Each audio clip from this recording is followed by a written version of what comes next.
지금까지 국민을 물로 보았던 국힘의 만행이 그야말로 갈 데까지 가버렸다는 표현으로도 모자랄 지경입니다. 여당의 비리 정황이 아주 명확히 드러난 상황에서도 국힘 의원들은 동료의식만을 강조하며 정치의 본질을 망각한 모습을 보였고, 이에 국민들은 어처구니 없어하고 있죠. 언론 탄압이 극에 달해 있는 현재 정권에서 저희 채널은 절대 굴하지 않고 여러분들을 위한 영상을 만들겠습니다. 구독과 좋아요로 이 약속을 응원해 주시면 감사드리겠습니다. 2019년에 일어난 패스트트랙 사건은 나경원을 필두로 자한당 의원들이 국회를 불법 점거한 정치폭력 사건인데요. 지난 17일 국힘 당대표 토론회에서 한동훈은 나경원에게 당시에 본인 패스트트랙 사건 공소를 취소해달라고 부탁했었다라고 폭로하여 나경원의 비리를 까발렸습니다. 이후 국힘은 자신들의 비리가 들통날 위기에 처하자 공소 취소에 대한 정당성을 주장하며 국민을 우롱하거나 한동훈을 향해 동료의식이 없다라며 비난하며 본질을 흐렸죠. 이에 한동훈은 위기의식을 느끼기라도 한 것인지 여지없이 박쥐짓을 선보이며 괜히 말했다는 생각을 했다. 신중하지 못한 점에 대해 죄송하다는 말씀을 드린다라며 기자들 앞에서 매우 우스운 모습을 보이기도 했는데요. 당시 불법적인 청탁 요구를 받고도 왜 신고하지 않은 것에 대해 국민들에게 사과는 하지 않는 모습이 역시 국힘 의원다웠습니다. 또한 한동훈은 19일 오전 국힘 방송토론회에서 다시 한번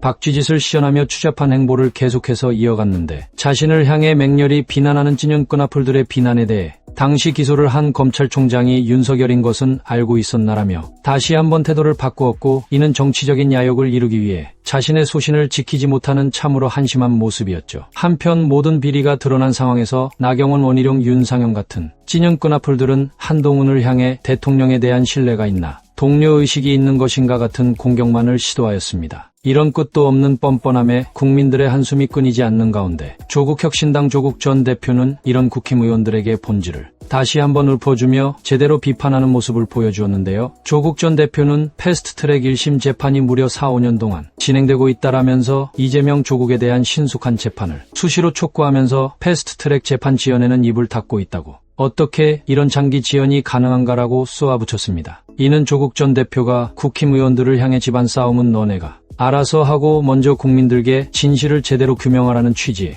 말로 정치의 본질에 가까운 발언임이 확실해 보이죠. 또한 조국 전 대표에 이어 여러 야당의 투사들이 힘을 모아 국힘을 향한 비난을 선포하고 있는데, 민주당 박찬대 원내대표는 공당 대표가 되겠다는 분들이 없는 말을 지어내진 않았을 테니 반드시 수사를 통해 실체적 진실을 규명하고 불법이 드러나면 사법 처리해야 한다면서, 한동훈은 여론조성팀 의혹에 대해, 나경원은 불법 청탁 의혹에 대해 수사를 받아야 할 당사자라고 서로가 법조 행위를 나란히 증언하는 만큼 응당 수사도 나란히 잘 받길 바란다라며 통쾌한 유머로 비판하기도 했습니다. 이뿐만 아니라 민주당 한민수 대변인은 패스트트랙 사건은 현재 4년 넘게 1심에서 계류 중인데 나경원이 한동훈뿐 아니라 윤석열 정권 검찰 인사들에게 청탁을 한 것은 아닌지 명명백백히 밝혀야 한다라며 국힘 전체를 쓸어버리자고 제안하기도 했죠. 이 발언은 청탁을 받고 은폐한 한동훈이 유죄임을 시사하는데, 결국 한동훈은 나경원을 폭격하면서 제 무덤까지 판 셈인데요. 국힘 의원들이 대놓고 비리를 실토하면서도 국민에 대한 사과는 조금도 없는 상황이라 많이 답답하실 수도 있겠지만, 어리석은 국힘 의원들은 스스로 죄를 고백하여 자멸할 것이니 자명한 상황이기에 조금만 참고 기다린다면 해결될 것입니다. 국힘 의원들의 쫄딱 망한 모습이 정말로 기다려지는데,